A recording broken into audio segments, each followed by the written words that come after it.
안녕하세요. 이재조입니다. 제가 이제 그 제조업에서 조금 관심 있을 만한 이슈들을 정리를 해가지고 가급적 매주 혹은 뭐 적어도 한 달에 2, 3회 정도는 소개를 해드리려고 하는데요. 최근에 이슈가 되는 것 중 하나가 이제 주 4일제입니다. 그죠? 주 4일제라는 게 이제 어떤 의미고 지금 사람들의 반응이 어떨까? 요거를 한번 정리를 해 보았으니까 같이 재밌게 보시고 또 의견 공유하면 좋을 것 같습니다. 자, 오늘의 주제 그래서 주 4일제 과연 제조업에서 가능할까? 한번 살펴보도록 하겠습니다.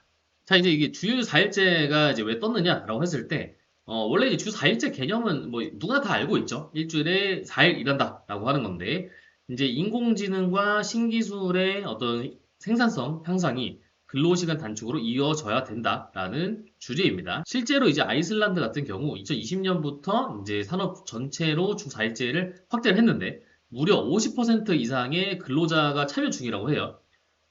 그리고 이제 그 당시에 이제 아이슬란드 경제 성장률이 8.9%로 굉장히 높은 수준이었다고 합니다. 그렇지만 사실 이게 코로나로 인한 어떤 이제 기저효과였다라는 얘기도 있고, 실제로 2023년 같은 경우는 3, 4% 수준으로 이전의 성장률과 비슷했다라는 얘기를 하기도 합니다.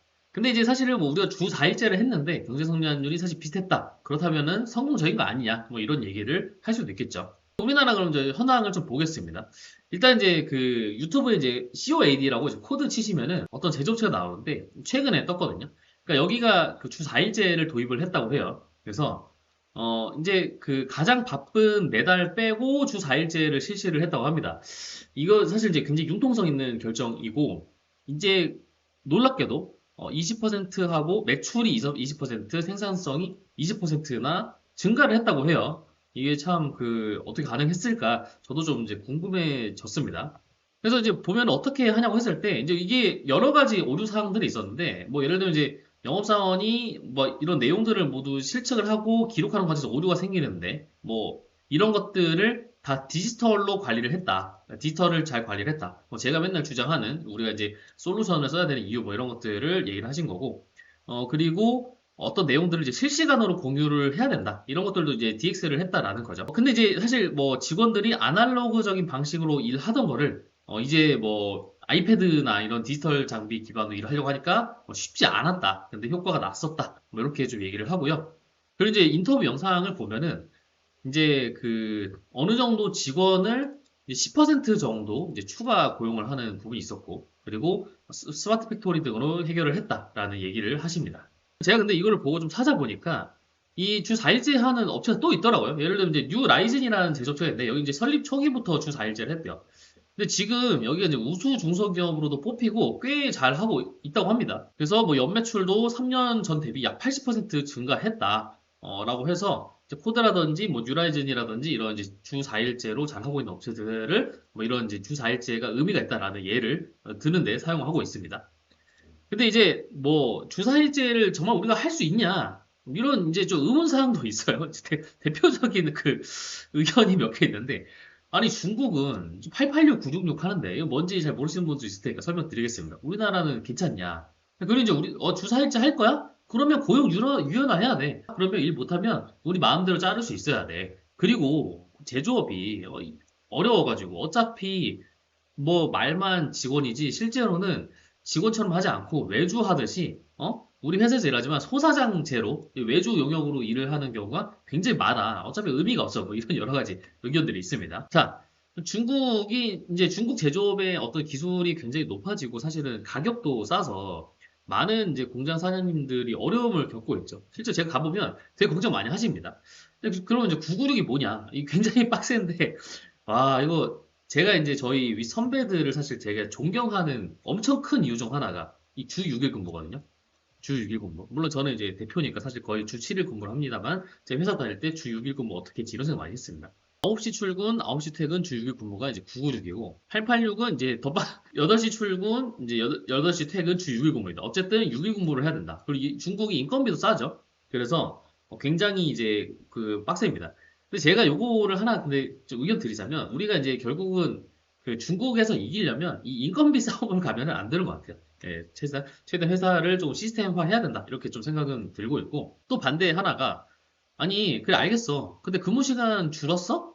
그러면 임금 유지가 가능한 구조가 돼야 된다. 뭐 예를 들면은 나도 이제 잘하는 친구를 챙겨주고 싶은데 못하는 친구를 자를 수가 없으니까 이 친구의 임금은 그대로 유지가 되면서 다른 친구의 연봉을 올리기가 사실 굉장히 어렵다. 이런 얘기를 많이 하시고 굉장히 공감을 하시거든요.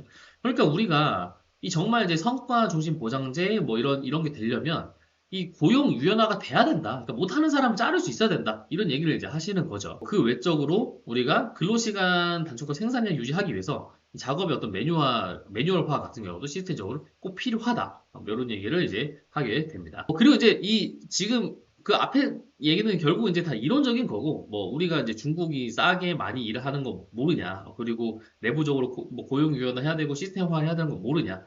근데 그거 다 말뿐이고 현실적으로 제조업이 소사장대로 운영이 많이 된다. 이 소사장제가 뭐냐면 일단 아시겠지만 원래 이제 사장이 있고 그죠?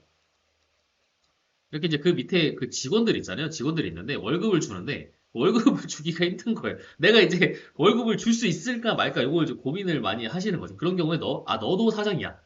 어, 너, 어, 너도 사장이고, 나도 사장이고, 우리 다 사장이야. 그럼 뭐냐? 내가 사장이니까, 너는 내 밑이니까, 너는 이제 소사장이야. 뭐 이런 식으로 되는 겁니다. 그래서, 제가 외주로 계약을 하는 거예요. 그러니까 제 직원이 아니기 때문에, 월급을 줄, 의무가 없죠. 그러니까 일이 있을 때 계약을 해서 그 계약 대금을 주는 거기 때문에. 그러니까 이렇게 되는데, 어차피 의미가 없다. 어차피 주 4일째 해야 된다라고 한다? 그러면 고용 더 안 할 거다.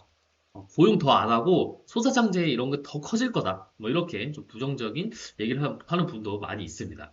근데 이건 이제 사실 뭐 좀 사장들의 입장이고 제가 이제 커뮤니티에는 아무래도 직장인들의 좀 입장이 많이 있을 거잖아요. 그래서 커뮤니티를 한번 좀 확인을 해보려고 합니다. 제가 이제 커뮤니티를 사실 그 잘 하질 않아서 가장 이제 유명한 커뮤니티가 이제 그 DC 인사이드랑 클리앙인 것 같아서 두 개를 제가 열었거든요. 그러니까 더 유명한 게 있으면은 알려주시면 좋을 것 같아요. 네, 알려주시면은 제가 조금 더 활용하는 게 좋을 것 같습니다. 제가 좀 키워서 하겠습니다. 사회 문제는 목마른 바라 사람이 우물을 파야 된다. 자, 주 4일째를 해버리면 월급도 줄어들고 국가 경쟁력도 약화된다. 그럼 너 혼자 150시간, 너 혼자 150시간 투잡, 쓰잡 뛰면 돼. 아, 예, 좋은 말입니다. 이것도 뭐 좋은 해결책이죠. 뭐 어차피 다 주 4일째 하니까 불만 있는 사람만 이 투잡, 쓰잡 뛰어라. 이런 뭐 해결책을 줬고요. 자, 주 4일째 해야 된다. 휴일 너무 빨리 지나간다. 여기 또 뭐야? 내가 여자 목소리 안 듣는 이유? 주 4일째 뽑길래 지원 넣고 하루 지났나? 모르는 번호로 전화 오길래 목소리 귀여운 여성분이 받았는데 설렜는데 40대 이번이 계시더라. 뭐 전혀 이거 뭐 주 4일째랑 상관없는 내용이고요, 이거는. 그죠? 사실 뭐 이 DC 인사이드 같은 경우는 이제 뭐 별 내용은 없는 것 같습니다. 뭐 이제 좀 그 의미 있는 글은 없는 것 같고 좀 재미가 있는 글들이 많은 것 같습니다. 클리어 한번 보도록 할게요. 여기서 사람들이 토론을 하더라고요. 그래서 주 4.5일째 임금 하락 없이 도입이 힘들다. 뭐 이제 하면은 댓글들 보면은 그러니까 이제 사실 우리가 시간을 갈아 넣어서 부족한 소득을 채우는 형태로 버티는 사람들도 있다. 생산 직군, 건설 직군, 서비스 직군 같이 시간당으로 계산하는 곳은 임금 하락을 받아들여야 된다. 이분은 이제 찬성을 한다. 나는 찬성을 하는데 이제 사실 대다수 노동자는 여전히 5, 6일 해야 된다. 뭐 공무원 대기업만 주 4일, 4.5일 가능할 거다. 그러니까 오히려 격차가 사실은 더 커질 거다. 뭐 이런 얘기를 합니다. 지방 공장들은 이제 그 중국 동남아 국가로 이전을 하고 서울과 수도권으로 일자리 찾아서 지방 경제 침체 가속화가 뭐 더 되겠다. 뭐 이런 식으로 이제 보시는 분도 계시고 노동자에게 유리하게 추진을 걸 겁니다. 결국 노동자에게 좋아질 것 봅니다. 사실 이제 주 4일로 하면 뭐 임금이 유지될지 이건 모르겠습니다. 근데 이제 근로자 입장에서는 뭐 편하죠. 그러니까 내가 이제 일을 더 하고 싶지 않은 사람도 있을 거잖아요. 그래서 더 편할 수 있는데 요런 문제도 있네요. 어차피 지금도 정확하게 야근수당이나 휴일수당을 제대로 지급하지 않는 경우도 있다. 뭐주 4일째 했을 때 큰 문제가 있을까? 뭐 이런 얘기를 하는 분도 있습니다. 주 6일에서 주 5일 갈 때 임금 하락이 없었다. 지금 다르다. 지금은 다르다. 뭐 이런 얘기 하시는 분도 계시고. 자, 그래서 이제 저희가 이렇게 여러 얘기를 한번 살펴보았는데, 저희 이제 구독자, 보시는 분들이 제조업체에서 일하는 분들이 되게 많은데, 이게 이제 사무직에서 주사일제를 하는 거랑 제조업에서 주사일제 하는 거는 저는 사실 많이 다르다라고 생각을 하거든요. 그리고 제조업을 완전히 밖에서 보는 사람들은 이걸 다 자동화하면 되지 않느냐, 이런 얘기를 많이 하시는데, 제가 항상 얘기를 하는 것처럼 사실 그런 게 쉽지가 않고, 우리가 지금 이제 디지털화부터 점점 해야 되는 상황에서, 주 4일제가 어떠한 영향을 미치는지 이런 것들도 서로 뭐 댓글이나 이런 걸로 의견 나누면은 좋을 것 같습니다. 그래서 오늘 주제 주 4일제 제조업에서 과연 가능할까에 대해서 한번 찍어보았습니다. 여기까지입니다. 감사합니다.